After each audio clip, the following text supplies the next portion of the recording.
menjawab pertanyaan mengenai Yesus berdoa. Yesus ini berdoa kepada siapa? Apakah berdoa kepada dirinya sendiri?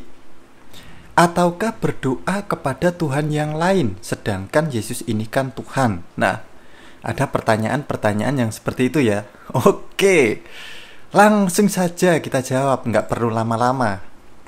Pertanyaan ini dari Injil Matius pasal ke-26 ayat ke-39.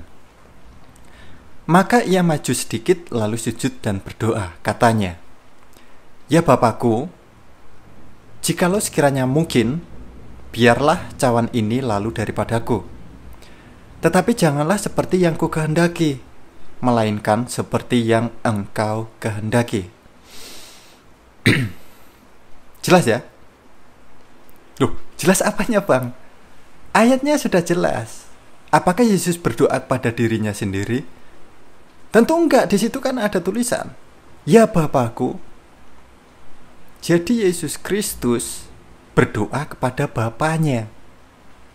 Jadi tidak berdoa kepada dirinya sendiri, tetapi Yesus berdoa kepada Bapa. Loh, berarti Yesus ini bukan Tuhan dong Bang. Yesus ini Tuhan. Loh, terus Bapa? Bapa ini Elohim atau Sang Pencipta, Sang Sumber dari segala sesuatu. Nah, kalau bingung, di sini saya akan berikan pengantar dulu.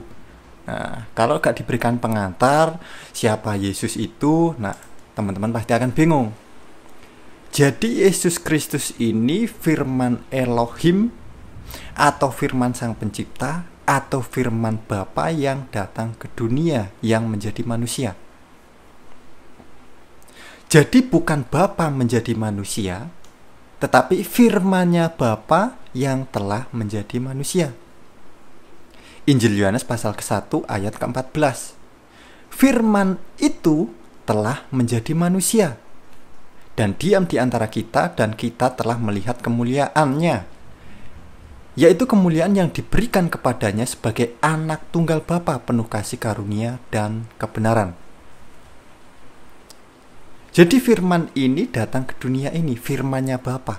Jadi firman-Nya yang sejak semula tinggal satu di dalam dirinya Bapa ini datang ke dunia, menjadi manusia itu loh. Injil Yohanes pasal ke-1 ayat ke-1. Pada mulanya adalah firman, firman itu bersama-sama dengan Elohim, dan firman itu adalah Elohim itu sendiri. Jadi sejak semula firman ini sudah ada. Jadi bukan firman yang baru ada atau diciptakan, enggak.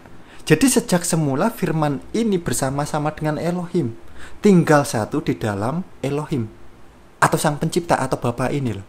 Kemudian firman ini keluar dari dirinya, datang ke dunia, menjadi manusia. Seperti yang tertulis di Injil Yohanes pasal ke-1 ayat ke-14 tadi, firman itu telah menjadi manusia. Injil Yohanes pasal ke-8 ayat ke-42. Kata Yesus kepada mereka, "Jikalau Elohim adalah Bapamu, kamu akan mengasihi aku, sebab aku keluar dan datang dari Elohim. Dan aku datang bukan atas kehendakku sendiri, melainkan Dialah yang mengutus aku." Jelas ya? Jadi sang firman Elohim atau firman-Nya Bapa ini yang sejak semula bersama-sama dengan Dia, tinggal satu di dalam dirinya, diutus keluar, datang ke dunia ini untuk menjadi manusia. Memiliki misi. Apa misinya? Menyelamatkan umat manusia. Mengambil cawan. Nah ini loh.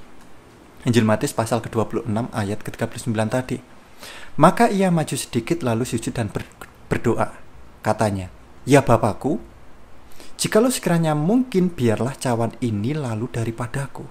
Tetapi jangan seperti yang kukehendaki, melainkan seperti yang Engkau kehendaki." Cawan ini apa? Filipi pasal kedua ayat ke-7 sampai ke-8. Melainkan ia telah mengosongkan dirinya sendiri dan mengambil rupa seorang hamba. Hamba, manusia seperti kita.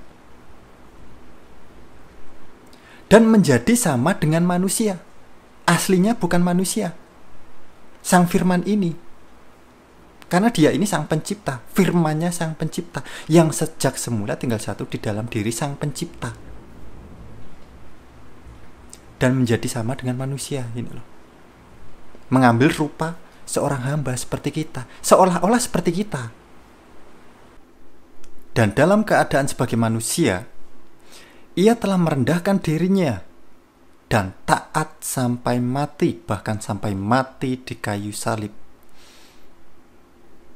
Orang mati karena tidak taat, karena berbuat dosa. Jadi bagaimana cara orang agar selamat dari dosa? Karena orang-orang ini berbuat dosa. Cara selamatnya ya tidak berbuat dosa. Hanya Yesus yang bisa melakukan itu. Bagaimana orang yang gak taat kepada Sang Pencipta agar bisa selamat gitu loh? Ya dengan cara ketaatan. Dan yang bisa melakukan hanya Yesus Kristus gitu loh.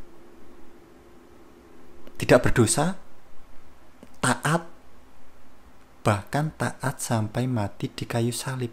Sangat jelas ya. Kisah Para Rasul pasal keempat ayat ke-12. Dan keselamatan tidak ada di dalam siapapun juga selain di dalam Dia. Sebab di bawah kolong langit ini tidak ada nama lain yang diberikan kepada manusia yang olehnya kita dapat diselamatkan. Keselamatan hanya ada di dalam Dia. Kenapa? Karena hanya Yesus Kristus yang bisa taat. Karena hanya Yesus Kristus yang tidak berdosa. Jadi orang selamat ini, agar selamat ini, ya hanya dengan cara ketaatan. Dengan cara tidak berdosa. Hanya Yesus yang bisa melakukan itu. Makanya Dia ini penyelamat umat manusia. Bagi yang percaya, kalau nggak percaya, ya udah binasa. Injil Yohanes pasal ke-8 ayat ke-24.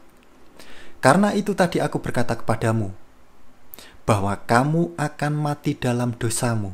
Sebab, jikalau kamu tidak percaya bahwa akulah Dia, kamu akan mati dalam dosamu. Jadi bukan manusia ini agar selamat dari kebinasaan karena telah berbuat dosa dengan cara disiksa, dibakar, di neraka. Enggak gitu. Atau orang agar selamat dari kebinasaan karena tidak taat dengan cara dibakar, disiksa, di neraka. Enggak nyambung. Kita ngomongin iman Kristen dan Alkitab, tidak ada ngomongin di luar itu. Cara agar selamat karena telah berbuat dosa, ya dengan cara tidak berbuat dosa. Agar selamat karena tidak taat, satu-satunya agar selamat ya dengan cara ketaatan. Dan hanya Yesus Kristus yang bisa melakukan itu. Kalau neraka itu tempat penghukuman, kekal neraka. Bukan tempat seperti mesin cuci. Gitu loh. Dibersihkan di situ, dicuci, dikering, kemudian dipindah ke surga. Nggak ada di kekristenan seperti itu. Kita ngomongin iman Kristen dan Alkitab, tidak ada ngomongin di luar itu. Oke? Jadi sebenarnya pertanyaan mengenai Yesus berdoa kepada siapa dan lain sebagainya, itu tuh pertanyaan-pertanyaan yang nggak penting banget gitu loh. Nggak penting banget. Justru sangat banyak sekali yang hal-hal yang penting yang perlu diketahui. Contoh pengajaran ini gitu loh. Tapi kalau itu menjadi pertanyaan, ya udah, ya itu jawabannya sangat jelas kan. Yesus adalah firman-Nya Bapa yang datang ke dunia ini menjadi manusia.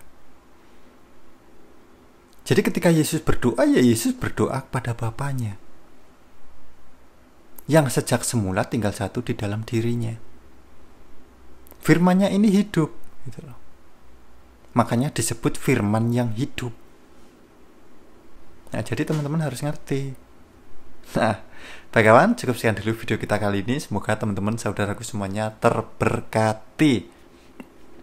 Untuk teman-teman yang mungkin baru saja menonton video di channel YouTube Saturani, bisa dukung kami dengan cara tekan tombol subscribe-nya untuk mendukung channel ini agar terus berkembang dan mewartakan kerajaan Tuhan kita, Yesus Kristus. Untuk teman-teman yang sudah subscribe, sudah like, terima kasih banyak. Nah, baik kawan, cukup sekian dulu video kita kali ini. Damai Tuhan kita Yesus Kristus beserta kita semuanya. Terpujilah Tuhan kita Yesus Kristus. Amin.